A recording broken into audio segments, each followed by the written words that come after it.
किसी ने बड़े कमाल की बात कही है कि बेर कैसे थे पूछना है तो शबरी से पूछो, श्री राम से पूछोगे तो मीठे ही कहेंगे, और जहर का स्वाद महादेव से पूछो, मीरा से पूछोगे तो अमृत ही कहेंगी। नमस्ते दोस्तों, मैं हूं आरजे कार्तिक। एक बड़ी छोटी सी कहानी है तीर्थ यात्रियों से भरी हुई बस की। तीर्थ दर्शन करने के बाद सब वापस लौट रहे थे। पहाड़ी रास्ता था, आनंदमय माहौल था, भजन कीर्तन चल रहे थे, सुहाना मौसम था, सब ठीक था। लेकिन अचानक से मौसम पलट गया।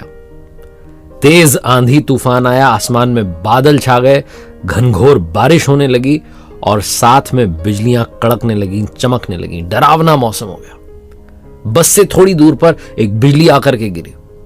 सारे लोग शांत हो गए, डर गए कि पता नहीं हमने क्या कर दिया, हमारे पाप क्या भगवान ने क्षमा नहीं किया, हम जाकर आए, अभी दर्शन करके आए। ड्राइवर धीरे धीरे जो था गाड़ी को आगे बढ़ा रहा था। थोड़ी दूर फिर से पहाड़ पर ही एक और बिजली गिरी। अंदर बैठे लोगों को लगा कि अब जो है सब कुछ समाप्त होने की तरफ बढ़ चुका है, हमारा जीवन समाप्त होने वाला है।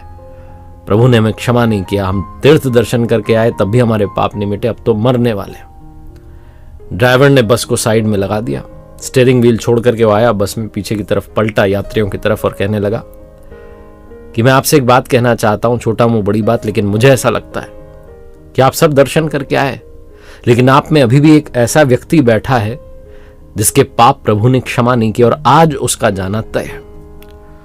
अब उस एक व्यक्ति के चक्कर में बस पर भी बिजली गिर सकती है, सबकी जान जा सकती है। तो मुझे ऐसा लगता है कि एक परीक्षा कर लेते हैं, सब एक एक करके जाते हैं और वो सामने पेड़ दिख रहा है उसको छू कर आते हैं। जो भी वो व्यक्ति होगा जिसके पाप प्रभु ने क्षमा नहीं किए, पापी व्यक्ति है, उसकी जान चली जाएगी, कम से कम बाकी तो बच जाएंगे। सबने हां में हां भर दी कि सही बात है, सुझाव सही है, एक के चक्कर में सब क्यों मरे। तो एक एक करके लोगों ने जाना शुरू किया। जो पहला व्यक्ति उतरा वो घबराया हुआ था, कांप रहे थे पैर कि कहीं मेरी जान ना चली जाए। एक एक करके सब जाने लगे, डरते डरते पेड़ को छू करके वापस आने लगे। किसी की जान नहीं गई। अब एक आखिरी व्यक्ति था और जब वो बस में से उतरा तो सारे लोग उसे घूर रहे थे। उन सज्जन को सब देख रहे थे। वो ड्राइवर भी देख रहा था कि भाई साहब आप ही हो, आप ही की वजह से आज तो जान पर बनाई। वो भी डरते डरते, कांपते कांपते, प्रभु का स्मरण करते हुए, नाम लेते हुए गए, जाकर के पेड़ को छुआ। जोरदार बिजली गिरी, लेकिन पेड़ पर नहीं, उस बस पर गिरी।